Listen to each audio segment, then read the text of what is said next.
अरविंद केजरीवाल पर यह आरोप लगा है, अरविंद केजरीवाल का नाम लिया है जो सप्लीमेंट्री चार्जशीट है जिसमें बताया गया है कि ब्रेन चाइल्ड था शराब नीति, जो कथित आबकारी घोटाला की बात हो रही है, जिसमें मनीष सिसोदिया जो पूर्व उप मुख्यमंत्री हैं, जो शिक्षा मंत्री रहे, जो आबकारी मंत्री रहे, वो अभी सलाखों के पीछे हैं। और इसी को आगे बढ़ते हुए अब जो सप्लीमेंट चार्जशीट है ईडी की, उसमें अरविंद केजरीवाल का भी नाम है। अब बहुत सारे कयास निकल कर आ रहे हैं, लोग सवाल पूछ रहे हैं, सोशल मीडिया पर लगातार लोग कुछ लिख रहे हैं, लोग पूछ रहे हैं कि क्या अरविंद केजरीवाल गिरफ्तार हो जाएंगे, क्या आम आदमी पार्टी खत्म हो जाएगी, क्या एक एक करके सारे मंत्री, सारे नेता आम आदमी पार्टी के सलाखों के पीछे होंगे। अभी सारे के सारे सवाल उठने शुरू हो गए हैं। इन सारे सवालों का जवाब देने के लिए मेरे साथ जितेंद्र भाटी हैं, प्रतिज्ञा है, हम ये खबर आपको समझाने की कोशिश करेंगे। जो अभी जो इसमें जो नया अपडेट आया है, उस अपडेट के आधार पर क्या खबर निकल कर आ रही है, उस खबर के क्या मायने हैं और उसके क्या राजनीतिक मायने होंगे, ये सब आपको समझाएंगे जितेंद्र। लगातार लोग सवाल ये कर रहे हैं कि क्या अरविंद केजरीवाल गिरफ्तार हो जाएंगे। जितेंद्र, देखिए गौरव, अगर ये पूरा मामला आप देखें तो अभी भी अरविंद केजरीवाल इस मामले में आरोपी नहीं है। ईडी ने ये बयान का एक हवाला दिया है और उसमें कहा गया है कि जो आम आदमी पार्टी के कम्युनिकेशन इंचार्ज थे विजय नायर, वो अरविंद केजरीवाल के कहने पर काम कर रहे थे, उनका पूरा समर्थन था, वो पूरी आबकारी नीति को पूरी तरह से प्रभावित कर रहे थे और साउथ लॉबी से बातचीत कर रहे थे। ये हवाला जो है ईडी की तरफ से दिया गया है अपनी सप्लीमेंट्री चार्जशीट में, जिसका कोर्ट ने कल संज्ञान लिया था। अगली सुनवाई इसमें 10 मई को होगी। तो वहीं इसमें गौर करने वाली बात यह है कि ईडी की तरफ से कहा गया है कि समीर महेंद्रू से जब विजय नायर ने कांटेक्ट किया और ये दावा किया कि वो उनको फ़ायदा पहुंचा सकते हैं आबकारी नीति में, तो वो चाहते थे कि इसकी पुष्टि की जाए। तो ऐसे में ईडी का ये भी दावा है कि फेस टाइम पे विजय नायर ने अरविंद केजरीवाल जो दिल्ली के मुख्यमंत्री, उनकी और समीर महेंद्रू के बीच बातचीत कराई थी। तो ये दावा किया गया है कि उनको सब कुछ पता था, उन्हीं का के दिमाग की उपज थी, उन्हीं का ब्रेन चाइल्ड था कि इस मामले को किस तरीके से जो है आगे बढ़ाया जाए। ये आरोप जो है वो ईडी के उसमें लगाए गए चार्जशीट थी और इसमें कुछ बयानों का हवाला भी दिया गया है। लेकिन देखिए, जो आप कह रहे थे गिरफ्तारी होगी नहीं होगी, तो इस मामले में अभी तक आरोपी नहीं बनाया गया है। सिर्फ एक जो आरोपी है उसके बयान को आधार बनाया गया है। तो दिल्ली के मुख्यमंत्री अरविंद केजरीवाल अभी तक इस मामले में आरोपी नहीं है, ये बात पूरी तरीके से साफ है। लेकिन एक अन्य आरोपी के बयान का हवाला यहाँ पर जरूर दिया गया है। गौरव, मामले में ईडी ने कोर्ट में पेश की गई अपनी दूसरी सप्लीमेंट्री चार्जशीट में कई आरोप लगाए। ईडी ने अपनी चार्जशीट में कहा कि दिल्ली की नई आबकारी नीति मुख्यमंत्री अरविंद केजरीवाल की ही योजना थी। चार्जशीट में कहा गया है कि विजय नायर ने अपने सहयोगियों के साथ वीडियो कॉल की थी। इसी के साथ कहा गया है कि विजय नायर पार्टी का महत्वपूर्ण सदस्य और आबकारी नीति को पूरी तरह से मैनेज कर रहा था। लेकिन अब जिस तरह से ये सवाल सामने आ रहा है, राघव चड्ढा का भी इसमें जिक्र किया गया है। जितेंद्र, राघव चड्ढा का भी इसमें जिक्र किया गया है आबकारी नीति मामले में। ईडी के सप्लीमेंट्री चार्जशीट में आम आदमी पार्टी के राज्यसभा सांसद राघव चड्ढा के नाम का भी जिक्र है। हालांकि ईडी की चार्जशीट के अनुसार मनीष सिसोदिया के पीए ने अरविंद केजरीवाल ने अपने बयान में राघव चड्ढा का नाम का यहाँ पर जिक्र किया। चार्जशीट के अनुसार सीए अरविंद ने अपने बयान में कहा कि डिप्टी सीएम मनीष सिसोदिया के आवास पर एक बैठक हुई थी जिसमें राघव चड्ढा, पंजाब के एक्साइज कमिश्नर, आबकारी अधिकारी और विजय नायर मौजूद थे। तो राघव चड्ढा का भी इसमें जिक्र सामने आ गया है। सौरभ भारद्वाज से पूछा गया, TV9 भारतवर्ष ने पूछा तो उन्होंने कहा कि नो कमेंट्स। बिल्कुल, देखिए मैं आपको बता दूं कि जो पूरी चार्जशीट है उसमें पेज नंबर 102 पर अगर आप जाएंगे तो वहाँ पर जिक्र है राघव चड्ढा का। क्यों जिक्र है वो हम आपको बताते हैं कि मनीष सिसोदिया के जो उस टाइम से सेक्रेटरी थे सी अरविंद, देखिए अरविंद नाम से भी लोग कंफ्यूज हो रहे हैं, सी अरविंद जो सेक्रेटरी थे, उन्होंने अपने बयान में कहा है कि डिप्टी सीएम जो है मनीष सिसोदिया, उनके घर पे जब वो गए थे तो राघव चड्ढा वहाँ पर मौजूद थे ये कहा है। और साथ में पंजाब के भी जो आबकारी डिपार्टमेंट के लोग थे, अधिकारी थे, उनकी मौजूदगी वहाँ बताई गई। लेकिन उनकी संलिप्तता है या नहीं इस बात का जिक्र नहीं है, लेकिन ये ज़रूर कहा गया है कि उनकी मौजूदगी वहाँ पर थी।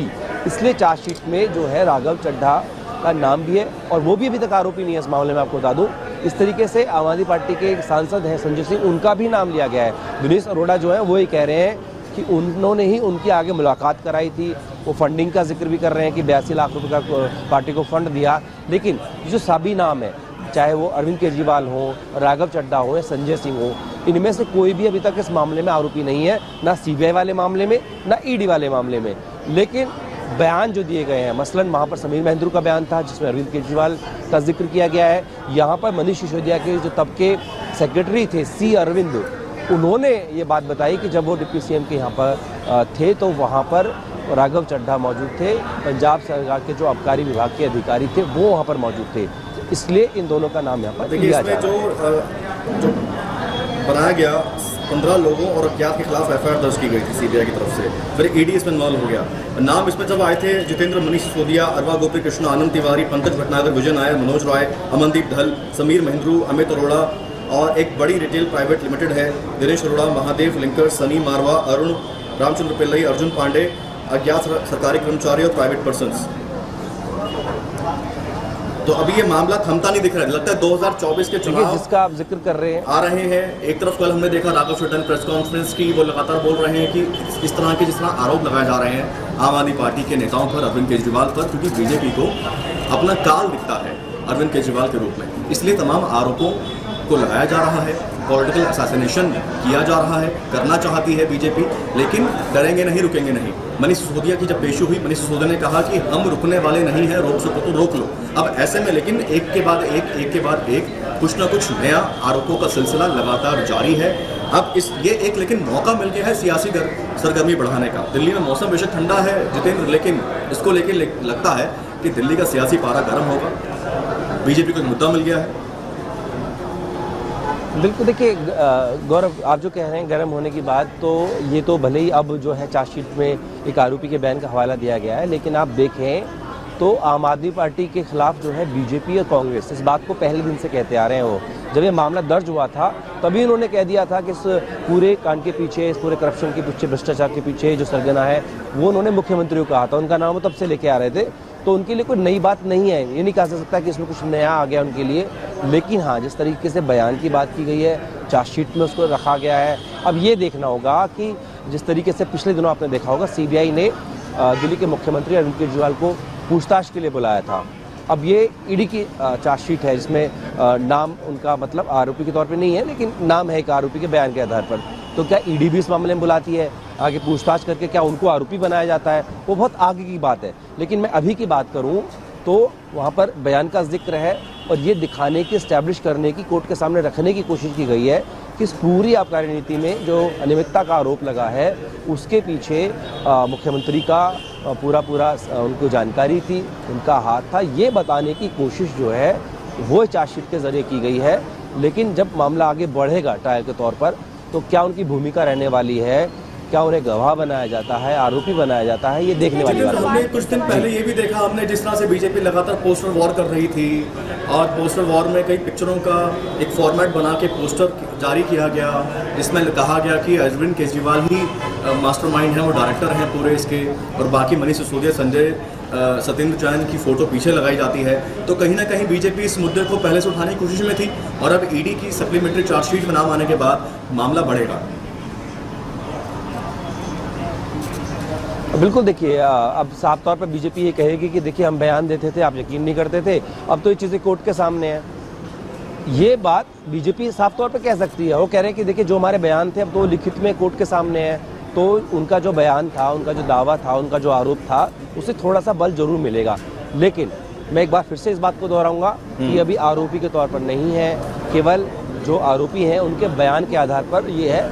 अब कोर्ट इस मामले को कितना आगे देखता है कि क्या उनकी संलिप्तता है भी या नहीं है। जिस तरीके से कहा गया कि वहाँ पर जब सी अरविंद मिलने गए थे मनीष सिसोदिया से तो उनके वहाँ पर राघव चड्ढा मौजूद थे, और वो थे तो उनकी भूमिका क्या थी, क्या वो मीटिंग का पार्ट थे। दूसरी तरफ समीर महेंद्रू की तरफ से जब ये कहा गया है कि फेस टाइम पे विजय नायर ने उनकी और मुख्यमंत्री की बात कराई थी, वो दावा कितना सही है। जबकि समीर महेंद्रू कह चुके हैं कि जो उनके बयान हैं उनसे ज़बरदस्ती लिए गए हैं, वो बयान जबरन लिए गए हैं, उनकी इच्छा के विरुद्ध लिए गए हैं, धमकी दे के लिए गए हैं, ये भी एक आरोप लग रहा है। ये सारी चीज़ें जो हैं गौरव, जब ट्रायल चलेगा ना इस मामले में तब साफ होगा, क्योंकि जब दोनों तरफ से वकील होंगे तो इस बात को जिरह करेंगे रिपोर्ट में कितना ठहरता है जितेंद्र। लेकिन अभी आम आदमी पार्टी के बैकवुड पर देख रही है। आम आदमी पार्टी जिस तरह से सभी आरोपों को खंडन करती है, जोर शोर से बैक टू बैक एक ही दिन में 8-8 प्रेस कॉन्फ्रेंस कर देती है। संजय सिंह, सौरभ भारद्वाज, आतिशी, तमाम नेता प्रेस कॉन्फ्रेंस की झड़ी लगा देते हैं। लेकिन अभी जब सौरभ भारद्वाज से पूछा गया इस मामले पर तो उन्होंने कहा कि नो कमेंट्स।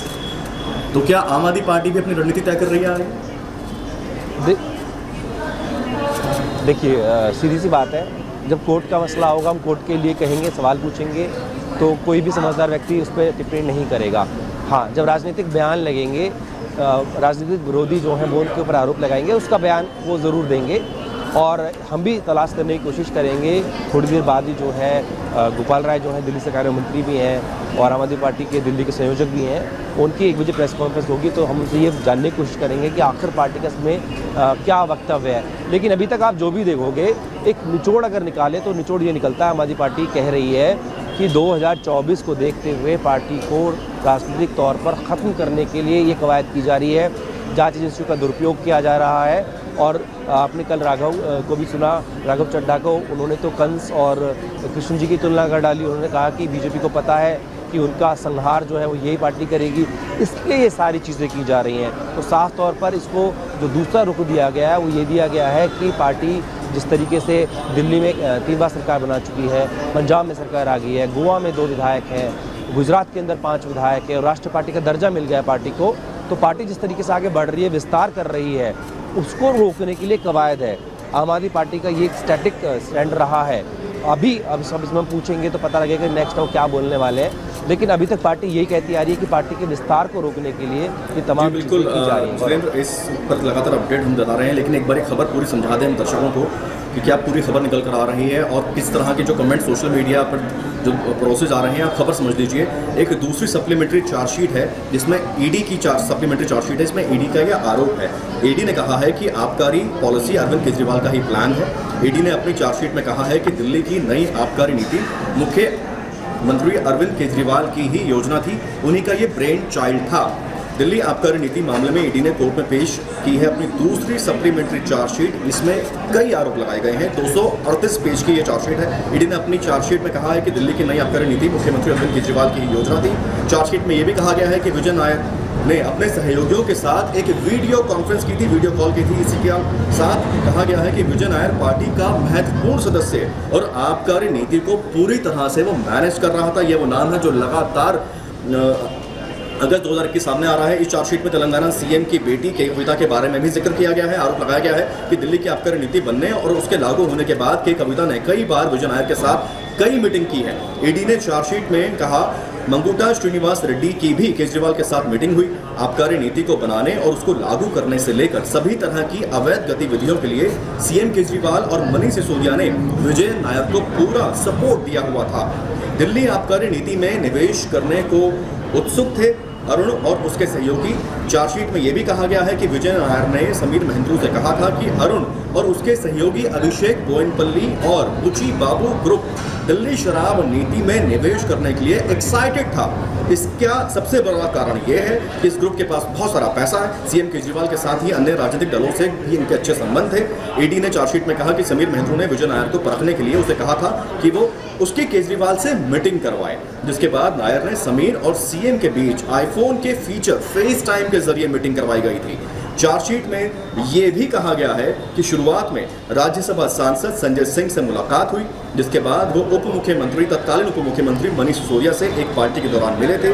ईडी ने चार्जशीट में कहा कि दिनेश अरोड़ा ने बताया कि संजय सिंह के कहने पर ही उसने दिल्ली के कई रेस्टोरेंट के मालिक से 82 लाख रुपए अरेंज कराकर मनीष सिसोदिया की पार्टी को फंड के रूप में दिया था, जिसका इस्तेमाल दिल्ली चुनाव में किया गया था। देखिए, अब ये बहुत सारे इस तरह के आरोप हैं और एक आरोपी की ही स्टेटमेंट को ईडी ने सप्लीमेंट्री चार्जशीट में यहाँ रखा है। जिस तरह से हमारे सहयोगी जितेंद्र भाटी पूरी खबर को बता रहे हैं, समझा रहे हैं, लेकिन ये जरूर है कि एक बस क्रिएट हो रहा है, एक नैरेटिव जरूर क्रिएट हो रहा है दिल्ली की राजनीति में। एक नया एक जैसे सुकेश चंद्र के समय हम देखते हैं लेटर बम सामने आते हैं, इसी तरह से ये चार्जशीट बम अब सामने आकर निकल कर आ रहा है। जितेंद्र के पास चलेंगे। जितेंद्र, लेकिन एक बात तो ये हमें समझनी होगी, दर्शकों को समझानी भी होगी जितेंद्र, कि जिस तरह से स्टेप बाय स्टेप चलकर पहले सीबीआई की गाज गिरती है मनीष सिसोदिया पर, फिर ईडी की गिरती है, वो स्टेप बाय स्टेप चल रहे हैं। सबसे पहले दिल्ली नगर निगम चुनावों की अगर हम बात करें, अक्टूबर की में अगर हम चले जाएं, अक्टूबर 2022 में अगर हम जाएं, तो उस समय एक माहौल बनने लगा था, शराब घोटाला शराब घोटाला शराब घोटाला। बीजेपी लगातार प्रदर्शन कर रही थी, लगातार अपने पोस्टर जारी कर रही थी और उसके बाद में मनीष सिसोदिया का नाम उसमें आ रहा था। लेकिन जब सीबीआई की चार्जशीट से उनका नाम हटा तो उसके बाद बहुत बैक टू बैक भारी भरकर प्रेस कॉन्फ्रेंस होती है आम आदमी पार्टी की तरफ से कि देखो कुछ नहीं मिला, तमाम जगह पर रेड की गई। मनीष सिसोदिया के गाँव में, उनके घर में, हर जगह रेड की। उनके दफ्तर में रेड की, लेकिन कुछ मिला नहीं। लेकिन उसके बाद हम देखते हैं सीबीआई की जांच करती है मनीष सिसोदिया पर, ईडी के लपेटे में वो आते हैं और उसके बाद में बीजेपी का एक पोस्टर वॉर शुरू होता है। फिर केजरीवाल को वो बताते हैं कि ये ब्रेन चाइल्ड हैं, वो डायरेक्टर हैं, फिल्मी अंदाज में पोस्टर वो जारी करना शुरू करती है। उसके बाद में चार्जशीट में नाम आ गया है। तो क्या अब आगे कुछ इस तरह से इन आरोपों के आधार पर जांच जब आगे बढ़ेगी तो क्या लगता है कि अरविंद केजरीवाल के लिए, आम आदमी पार्टी के लिए कुछ मुश्किलें पैदा होंगी? जितेंद्र।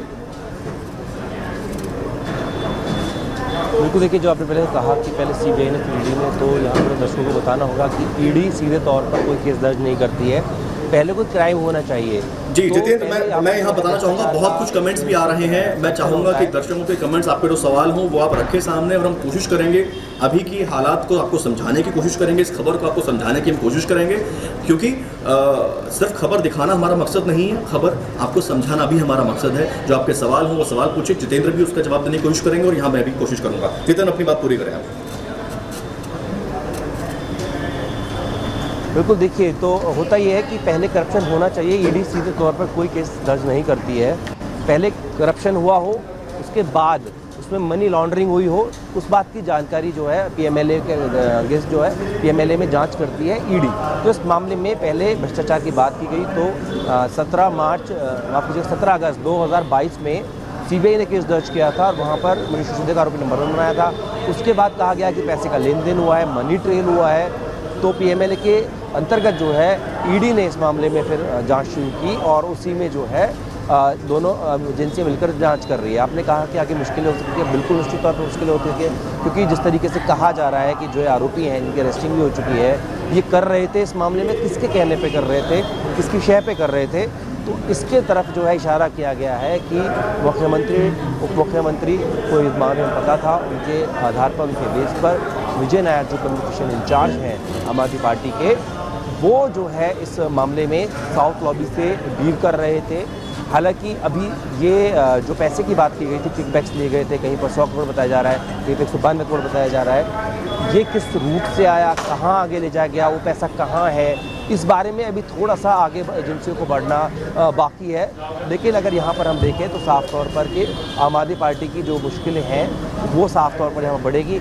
लेकिन अभी अगर बोलूँ मैं इस समय तो राहत की बात यही है कि चाहे मुख्यमंत्री अरविंद केजरीवाल हों, राघव चड्ढा हों या संजय सिंह, इनमें से कोई भी फिलहाल आरोपी के तौर पर नहीं है, ये गवाहों के बयान है और बयानों के राघव चड्ढा का आपने नाम लिया, राघव चड्ढा से जुड़ा हुआ जो अपडेट है मैं दर्शकों को बता दूं, राघव चड्ढा के बारे में क्या बात निकल कर आ रही है। अभी अपडेट हमारे पास ताज़ा अपडेट आई है, आपको बता दें कि आबकारी नीति में जो कथित घोटाला है उसको लेकर इस वक्त की सबसे बड़ी खबर आपको बता रहे हैं। ईडी ने सप्लीमेंट्री चार्जशीट अपनी जारी की है, दायर की है।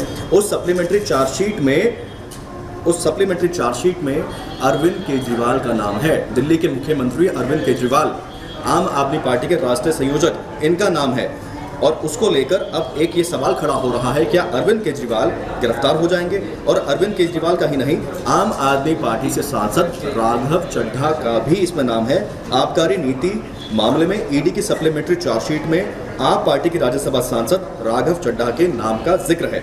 ईडी की चार्जशीट के अनुसार मनीष सिसोदिया के पीए सी अरविंद, मनीष सिसोदिया आम आदमी पार्टी के सीनियर लीडर, दिल्ली के पूर्व उप मुख्यमंत्री, दिल्ली के पूर्व शिक्षा मंत्री, दिल्ली के पूर्व आबकारी मंत्री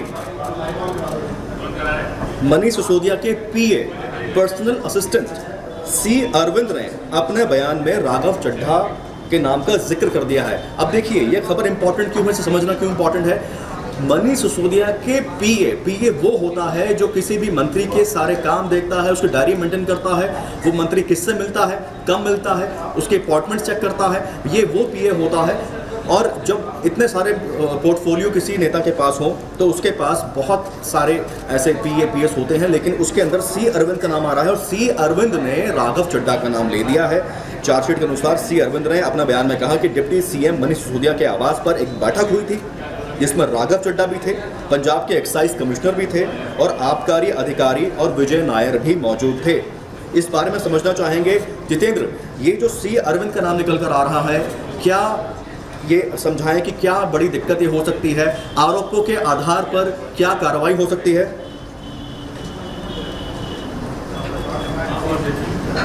बिल्कुल, देखिए गौरव, सी अरविंद जो हैं वो मनीष सिसोदिया के उस वक्त के सेक्रेटरी थे जब आबकारी नीति का ड्राफ्ट किया गया, लागू किया गया। तो इस मामले में उन्होंने ये बयान दिया है कि जो ड्राफ्ट था वो बाहर से बन करके आया था, और ये भी कहा गया कि मुख्यमंत्री आवास पर जो है उनको ये ड्राफ्ट अलग से दिया गया था और जीओएम का हिस्सा नहीं था।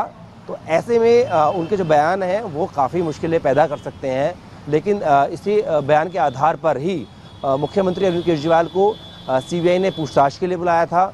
अब देखना होगा दोबारा बुलाती है या फिर ईडी ने जिस तरीके से चार्जशीट में एक बयान का जिक्र करते हुए उनका नाम जो है वो इसमें शामिल किया है, तो ऐसे में वो भी मुश्किलें बढ़ सकती है।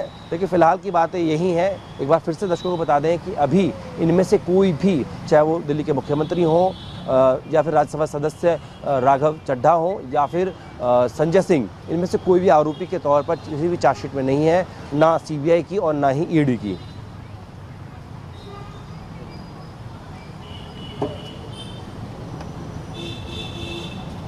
सामने निकल कर आएगा उस पर हम चलेंगे, बात करेंगे। दूसरी सप्लीमेंट्री चार्जशीट में ईडी का यह आरोप है कि नई आबकारी पॉलिसी अरविंद केजरीवाल का ही प्लान था। यह आरोप है।